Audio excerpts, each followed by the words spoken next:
Hi, this is Sam Bowden from Head to Toe Physio. I've had a couple of patients over at Dorking and Leatherhead in the last few days complaining of gluteal tendinopathy, either coming with MRI scans from their consultants, having had injections, steroid injections, PRP injections, without much success. And I just thought it'd be really interesting to demonstrate some of the positions that those patients say most aggravate their lateral hip pain. So first up we have a knees crossed position, sitting cross-legged.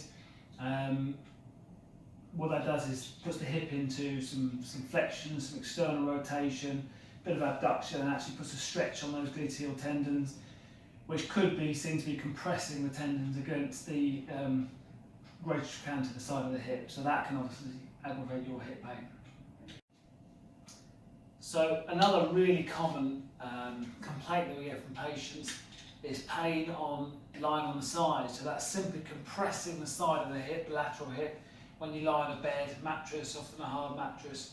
So just coming into this position, people often say, look, it's my right side that hurts more when I lie on it. Actually, if I'm on the back, doesn't hurt at all. If I'm on my left, also fine.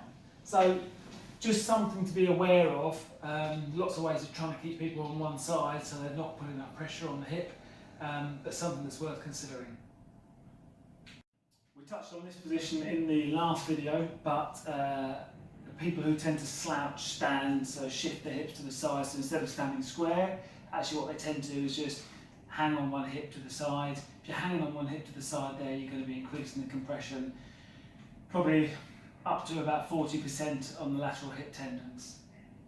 Okay, one other thing that interestingly both patients yesterday who came in to see me with lateral hip pain, both complained made their lateral hip pain worse, was being sent away to do ITB stretches. So to debate for another time about can you stretch ITB, can you stretch fascia, what exactly are you doing when we try and stretch them, but stretches that often we give patients, or physios give patients, or have done a lot in the past, is to cross one leg over the other.